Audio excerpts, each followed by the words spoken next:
Welcome to the StrongTeams.com podcast, where we help leaders build strong teams. Teams built on empathy, understanding, and trust, where every team member feels valued and contributes at the highest level possible. Welcome to the StrongTeams.com podcast. My name is Steve Neesmith. And I'm Rodney Cox. And Rodney, our guest today is Robby Angle. Robby is the president and CEO of Trueface, a ministry based in Dawsonville, Georgia. Prior to Trueface, Robby served for 7 years as the director of adult ministry environments and men's group for North Point Community Church in Atlanta, a church founded by Andy Stanley. Before North Point, he worked in professional counseling and aid work for Samaritan's Purse, overseeing international disaster response teams. And if that wasn't enough, he's also an author. He's the author of The Cure for Groups.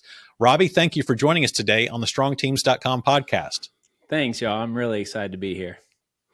And Robby, let me add my welcome. I'm grateful that you're here. I'm excited that our audience is going to get a little time to spend with you. I think you have a very diverse background and that you've got a lot of nuggets of truth to share with our audience. And so as we get started here today, we always like to start by getting to know you a little more personally. So give us a little bit of your personal background, where you grew up, if you're married, children, where you live, stuff like that. Yeah, I've been in the Southeast. I'm now in Dawsonville, Georgia. I'm owning that now instead of just saying north of Atlanta. I'm owning Dawsonville, you know? And for some of you NASCAR fans, you might represent Dawsonville on the map with Bill Elliott and Chase Elliott, the home of those guys. But I've got 8 kids. I've been married for 18 years to my wife, Emily. So we have 8 kids in 8 years. So wow. I have 6 boys, 2 girls, 5 adopted, 3 bio, 2 sets of twins. So we have no time, no money, no energy, but our dance parties are better than y'all's. So, there's pros and cons. Well, you also win the award for podcast guest with the most kids. Robby, congratulations. Let's go. That's exciting. That's a win. There is no doubt. Oh my gosh, Robby, do you have a quiver full? Man, I'm excited to hear more about those straight arrows you're raising up there, man. So 8 kids in 8 years. My goodness. Tell us their ages. Yeah, 13-year-old twin boys, and then 11, 10, 8, 6, and then 2 4-year-old twins who are about to turn 5. We adopted the first 3, had 3 biological white kids, and then we adopted 2 more fraternal twins, boy-girl twins, to round it out. And my wife is very high capacity. She loves children, and we started with twins who were in the NICU for the first 3 months of their life, and so it was a real traumatic start to parenting.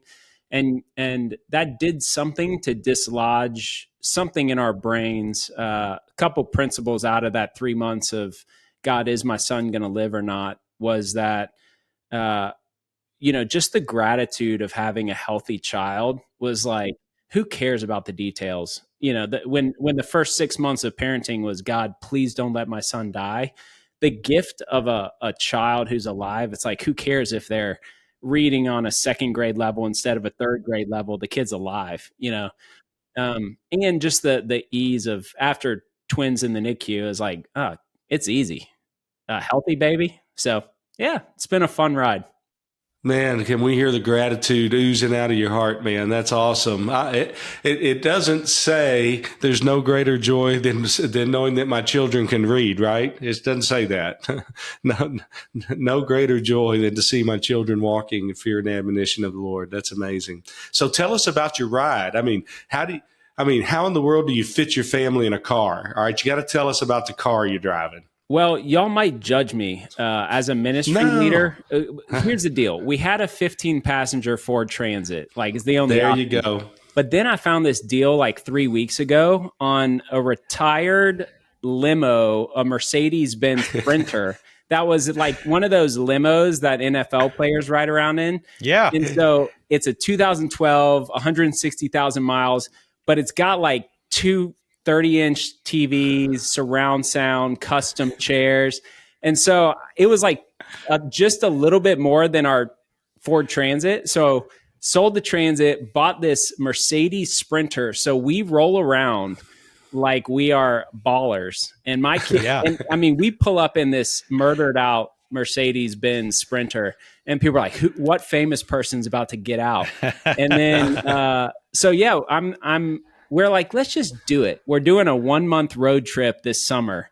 And so I was like, let's roll around in style out west. So yeah. I love it. I'm a fan of those, Robby. I know exactly what you're talking about, and I'm already trying to pitch my wife. I'm in a different stage of life than you. My kids are growing out of the house, and I'm already pitching my wife on that we need something like that to hit the road in our next season of life and visit the kids around the Southeast. You got it, Stephen. And the game changer is it's got a partition, because it's like an old limo.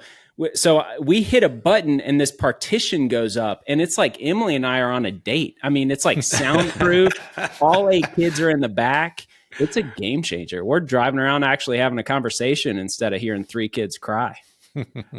Oh my gosh, that is so fun. Our audience is going to love that story. That is great. Hey, and listen, in my previous life, the first 4 years of my marriage, I was a diesel mechanic, and I'm certified to build 5-cylinder Mercedes. And that little Sprinter you got has a 5-cylinder Mercedes if it's a diesel, and that thing will run forever. So don't worry about the 168,000 miles. It's a goer. Thanks, Rodney. And I'll bring it up. I'll swing by on the way, and you can get a check, man. Bust out those little skills. I'm not sure my hands do that anymore, if you know what I mean. But if you're in my neck of the woods and you ever have a problem, you definitely call me. I can fix you up. Thanks, for sure. Man. Thanks. Hey, so listen, let's get to your professional journey. That's awesome. Thank you so much for being so vulnerable and open about your family. It's always encouraging to know more about your roots and what's in that heart of yours. So let's talk about Trueface. How did your professional journey get you to the CEO of Trueface? And tell us a little bit more about that mission. Yeah, I've been all over the place. Finance major, then counseling, then aid work, then counseling, then working at a church. And at the church, really the underpinning through everywhere I've been is a passion that around a principle that God has designed us to grow through the context of relationships. But relationships that actually lead to growth are hard to come by. So I've got a passion of how do we make that easier for people? And obviously small groups are a vehicle where people connect relationally in order to grow spiritually. And the wild card is that effective or not? And so if that's a key part of formation or discipleship in a lot of our churches, that's a really big issue or problem, or for the optimist, an amazing opportunity for us in the local church to have more effective small groups that lead to transformation and growth. So I reverse engineer based on passion's calling. If a small group is a critical component to discipleship formation, which I was doing small groups at a large church, well, the key to whether a group is transformational or not, the greatest component of that is the health of the leader. The health of the leader is found in his or her theology and identity, their view of God and their view of self. That's not a 2-hour PowerPoint presentation to develop a pipeline of leaders, which is the key to whether a group's ministry is effective. And so I said the one thing we will do, because I had a startup opportunity in a church to start the ministry to men, and no one was really looking. So I was like, let's really do this right. And a group of us said, let's invest deeply in future potential leaders in a leader development process to change the culture of the church and the discipleship and the formation. And the central book that we were using in that leader development pipeline was called The Cure. Tagline, What if God isn't who you think he is and neither are you? Written by John Lynch, Bill Thrall, and Bruce McNichol. And so I had every small group at North Point read it. That was key to leader development. And I bought enough copies of the book that the author called me and said, "Who are you?" And I was like, "I'm a huge fan of everything you guys write." These old guys in Phoenix, part of Trueface, they started Trueface 28 years ago. I was reading everything I could write because our view of God, view of ourselves is like the foundation to build relationships of grace, healthy communities of trust on top of that foundation. And and we too often focus on trying to find relationships, healthy small groups, build the house of relationships on top of a bad foundation, and we know how that goes. And so that foundation was such a powerful teaching from the Trueface guys that, as God does, he was closing a chapter at North Point as in my heart as he was opening the next chapter, as the founders of Trueface were asking me to consider the fun job of founder transition in a nonprofit message-based ministry, which statistically is pretty terrible success rate. But God was in it. So I've been here for 4 years and at Trueface. Yeah, that's awesome. So, I mean, there's something you said, a plethora of things in that opening of how you got the Trueface. But one of the things that stuck out to me that I'd really love for you to unpack a little bit is when you say that the book that you used was The Cure, and everybody read it, and that it was kind of at the heart of investing deeply in leaders. If you could summarize The Cure, how would you summarize that for our listeners? The tagline is, "What if God isn't who you think he is, and neither are you?" And, do we see God? How we see God is the greatest indicator of how we see ourselves, and how we see ourselves is the greatest indicator of how we see God. How we treat others is often the greatest indicator of how we treat ourselves. So the depth of the up and out, how we see God, ourselves, and others is central to all of us in our faith journey as believers. And for most of my life, as a high drive, high achieving Christian, I saw God as a slightly disappointed dad waiting for me to do more, be better, sin less, to feel better in my relationship with him. I needed to be more consistent in my quiet times, read the Bible more, pray more, give more, sin less, whatever. There was that motive of my heart to make right what I broke in relationship with God. So I saw God through a slightly disappointed, like he's a disappointed, loving father. And therefore I saw myself through a lens of shame going, Robby, do more, be better. You're a screw up. Like, come on.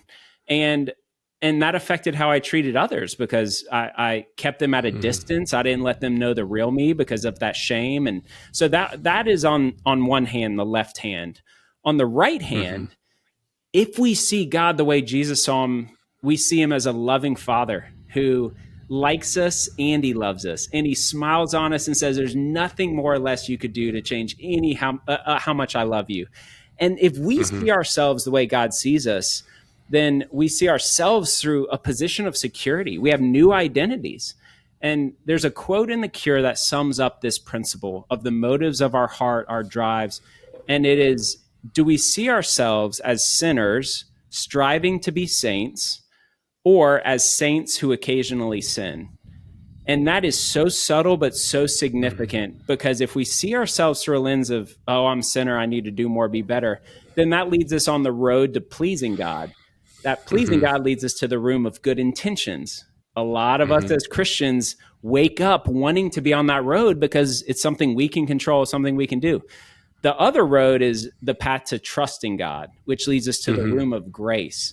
And that understanding the difference of those roads and those motives, it has changed my life.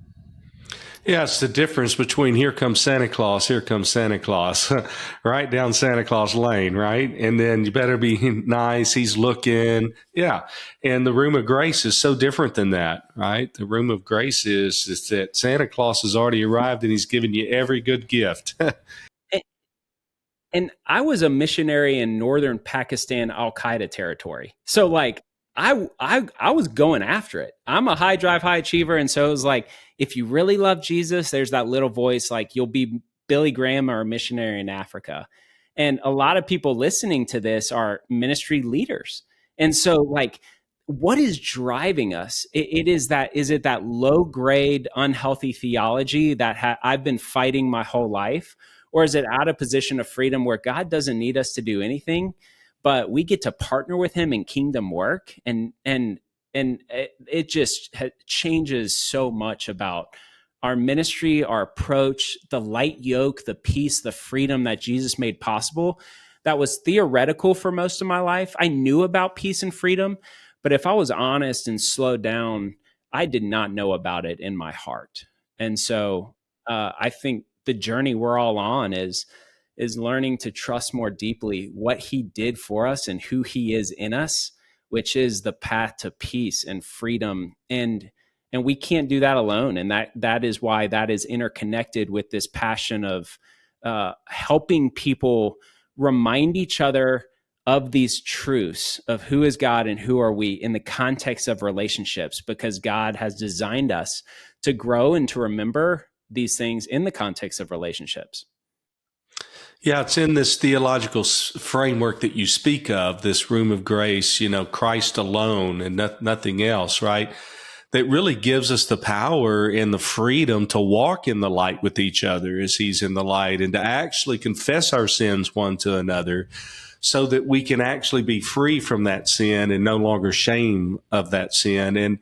And shame is a powerful tool of Satan, man. I'll tell you, shame is a weapon, I think, today that we see, especially in men. What a great word for our audience. And what does it truly mean that therefore no more condemnation for those who are in Christ Jesus, right? And we condemn ourselves. Our condemnation has been taken care of. And so what a beautiful opening for our folks to listen to. So as we move on to our next question, I know that Stephen's going to pipe up here. He's got a few questions along the way, but I know that, y'all's heart is relationship and relational ministry. And, what I'd really like to talk about today is really developing those leaders in the local church. How is it that you're doing when you say we go deep with leaders and we try and look for that quality leader and get the quantity of leaders up that are willing to lead and serve in the church? How do you go about doing that? What's your strategy? With a lot of difficulty and patience, first of all. There's a principle that Jesus modeled that I try to organize my life around, that more time with fewer people equals greater kingdom impact. And whether we actually believe that or not will show up in our calendars. And it's very difficult for us in ministry who have needs and expectations to do the work of developing leaders, because it takes time and intentionality and will not happen without prioritization and commitment to it, because Sunday's coming. We need groups, we need leaders, we need volunteers. And so there's two components here. There's developing a leader and then supporting and onboarding those leaders. Two very different things. Most churches think, oh, how do you find leaders and develop them? Like a 2-hour training. That's not a culture of leader development, which is synonymous to discipleship, in my opinion. Because if the core of a leader in a faith setting is found in his or her theology identity, then that is synonymous with discipleship. So the question is, do we have a culture that is leading to a depth of discipleship where we are developing and growing healthy leaders with a deep sense of their understanding of God and themselves? If you answer that, which is slow and difficult, then you have more leaders than you know what to do with. It's way easier to onboard and equip and support those leaders. It's way easier to answer the question of, how to get people into their groups and all that kind of thing.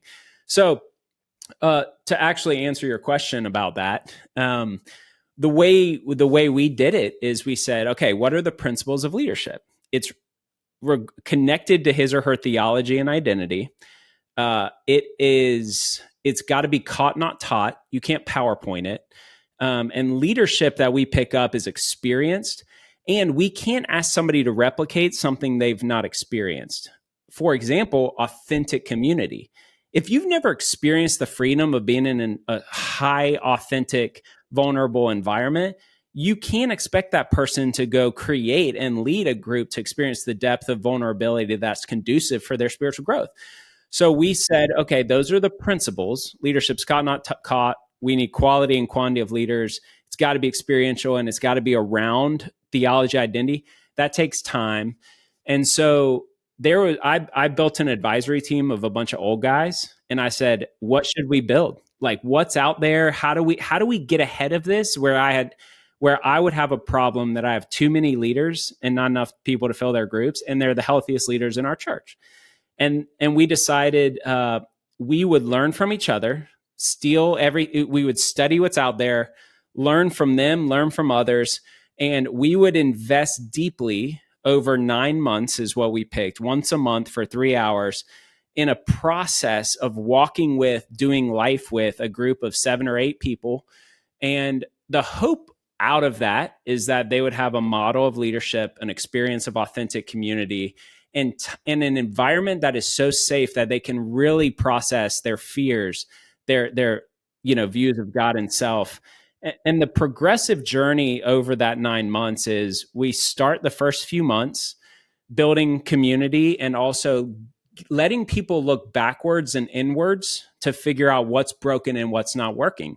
So we do genograms, we do family of origin stuff. It's like lay counseling type.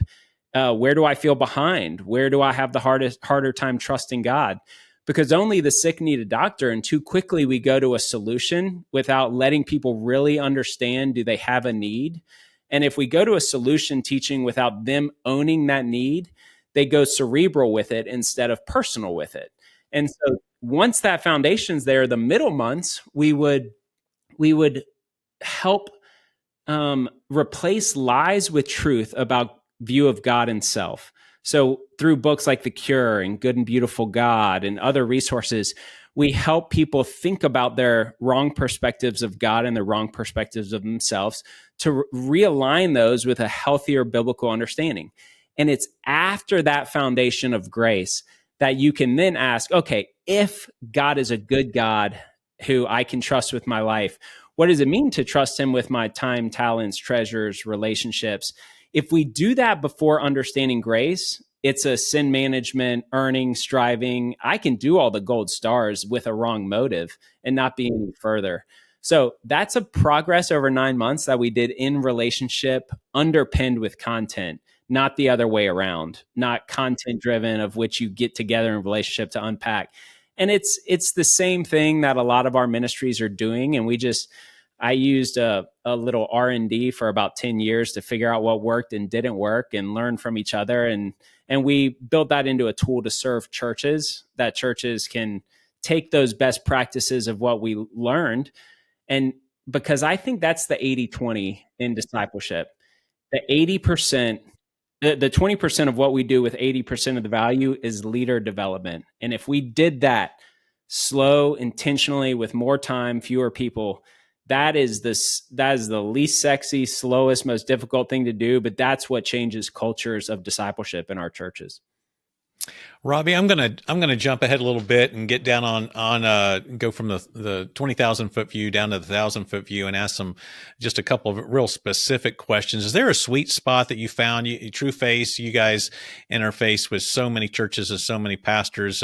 Is there a sweet spot of how many people a person can effectively lead or disciple in a season of ministry? Are you trying to create? Is it all depending on what the initiative is? Yeah, I mean, the master plan of evangelism, Jesus had his 3, his 12, his 70.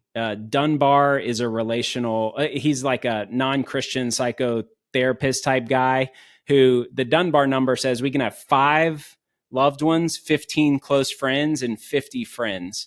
So when we look at our lives, there is a capacity threshold. I think above 10 in a small environment, it's hard to feel known, to be seen, to be soothed, to be safe, secure, to be known in order to be loved and to practice love at a deeper level that leads to growth.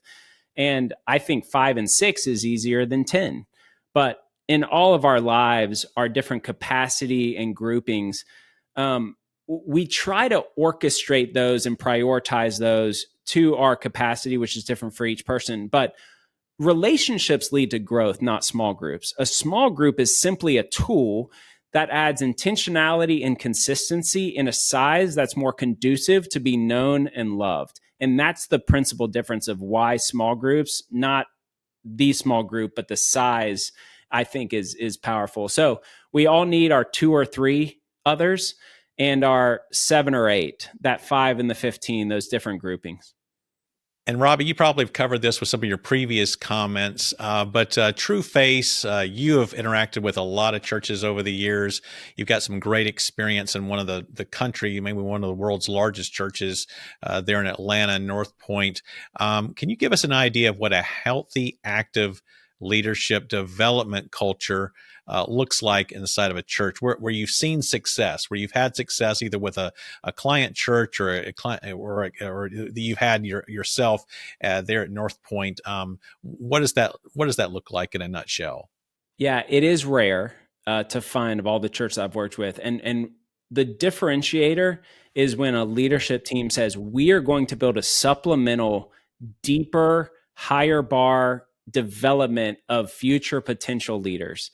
So that's hard to know what to do, how to do it. There's different tools, but building intentionality and consistency around a depth of investment into fewer people, meaning future potential leaders, that changes a culture because those leaders sprinkle into your small groups, children's environments, and they are ruined to something deeper, more significant that they start bringing into whatever environment that they lead. And so the greatest tool we built to serve churches with that, because Trueface, we are a behind the scenes small team, and we develop grace-based relational discipleship resources to serve the church.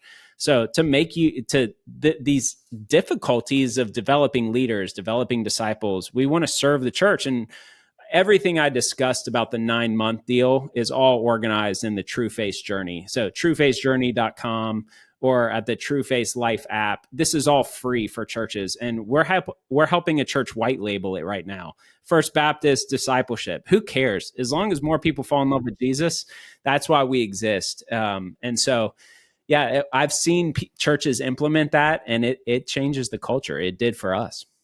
Okay, Robby, you've been incredibly practical up to this point. So let's even get more practical as we speak directly to the heart of the pastors that are listening. So as a pastor or ministry leader, right, what is it that they specifically need to do to experience the kind of success that you had at North Point? Well, first of all, if they are asking that question, that is the majority of the way. The humility of a leader to say, I have a heart for discipleship, a deepening of the formation that's happening for all the members of my church, the people I lead, the people I steward. I just want to say thank you. This is slow, messy, annoying work to do. And with all the stuff going on, if you're actually asking that question of what can I do to deepen the environments that are conducive for formation for my people, you're already there and you're amazing. Now, practically, so thank you. And practically, I think taking the time to really have introspection about how you're doing and what's working. Where are the mature believers coming from? Are we inheriting them from being developed in other places, or are they coming out of our environments? And I think I would reverse engineer what's working and not working in your own environments that is leading to the growth and discipleship of the men and women in your church. And then that will point you to opportunities for improvement. And 90% of churches would look at that and go, man, I need to have more confidence in our environments for discipleship and depth and intentionality. And so you might be then asking, okay, yes, it's not what I want it to be. What could I do for that? And I would either build a team yourself or ask leaders to put together a team to make some proposals. I wish our government did this with more like conservatives and liberals. Put together a team, make some proposed solutions together, and then let's evaluate it. Because we're the bottleneck a lot of times with this pressure. And if this is not your role, empower and delegate to 3 to 5 people as a leadership team to say, hey, make some proposals or invite somebody in to learn from. And there's 4 parts of a holistic adult ministry model. There is how do you develop leaders? How do you support those leaders? How do you get people into your groups, connected into the ministries you offer? And then how do you support those groups? Typically, anything you do in a holistic approach to adults for your church falls under one of those categories. I say those in order for a reason. If there's one thing, I would develop a pipeline of leaders. And I would, if I were you, if you want to change the culture, you prayerfully invite 6 to 8 people into your life for a season that you go deeper with a few, and you mentor them, you disciple them, you do whatever it looks like. Pick something, spend more time with fewer people for greater kingdom impact yourself, whoever's listening to this. Because if you're not doing that, that slow, unsexy relational ministry, regardless of the strategy you implement, it's probably not going to permeate into the culture, which is reflected by your own leadership. And so the personal challenge is, everybody listening to this, who are you investing deeply with over time with intentionality and consistency? I would start there and learn what works, doesn't work, and then build a team to go, hey, let's help each other do this more effectively. And the Trueface journey is one tool that makes it turnkey and easy for you to look super intentional and awesome. But there are other tools out there, but I'd start with yourself. I think as you speak about the passage where it tells us that God, gives grace to the humble, but yet he resists the proud. And I think those are real words of wisdom. We as well ascribe to the greatest leaders are those that are willing to humble themselves and humbly say, I don't have this and I need something. I need someone else. I need a different resource. I don't have to be all things to all people. And that place of authenticity for leaders leads to great release and great freedom. And when you start surrounding yourself with people that are very different than you are, you actually have more. And when leaders come to that place to say, I don't have to be all things to all people. And so I think that's so important, and the key message that we're even hearing here, and even your humility of not talking about Trueface and the resources in which you guys supply to the church in order to solve some of these problems. I know you're a 23-year-old ministry. I lived in Arizona for the last 21 years. I'm very familiar with the ministry, the work and the fruit of it, and I can't encourage people more strongly to go out to trueface.org. Look at the resources available to you, even some of the apps in which have been talked about here, and, get on the journey of discipleship and developing the leaders of tomorrow. For if we're not doing that, then we're dying at some level. And so tell us, Robby, how our listeners can find you. How do they connect with you? What's the best way to get in touch with you if they need more resources and want to learn more about you? Yeah. My cell number is 678-814-7271. So text me. If we serve churches, we serve leaders to help you do these things. You go to trueface.org, listen to the Trueface podcast. And if you're saying, I want to take a step, if I want to invest more intentionally in others, don't let, I don't know what to do and who to do it with, be the bottleneck it is for most of us. We have one-on-one conversational frameworks that make it easy for you to go, hey, Rodney, you want to do this Trueface conversation? Have a call every Thursday for 15 minutes and it just follow the prompt and the questions, or small group studies, or a 9-month discipleship journey. Because, out of 100 listeners, we want to fulfill the Great Commission and go and make disciples and pour our cup into others. But if out of 100 listeners, we ask the question, okay, how's that going the past 12 months? Who and how are you pouring your cup into others with intentionality? We have lost the prioritization and the ability and the equipping of what that looks like for all kinds of reasons, which is our next podcast we can go into. But our hope is that out of 100 people listening to this who get grace, love Jesus, and want to pour their cup into others, we create tools that make it easier for you to do that. And so it's just easier. So all of those resources are here to serve you. Call me, text me if you need help. And we work with churches and individuals. And yeah, we're here to serve you. Yeah, that's awesome. Well, listen, our guest again today has been Robby Angle. We're grateful that you have spent time with us. Your timeless wisdom and your years of experience, I know, has been a real blessing and will be a blessing to our listeners. Once again, he can be reached at trueface.org. We'll post all of that information and links. And once again, Robby, we really appreciate your time. Thanks, y'all. Well, until we meet again, God bless.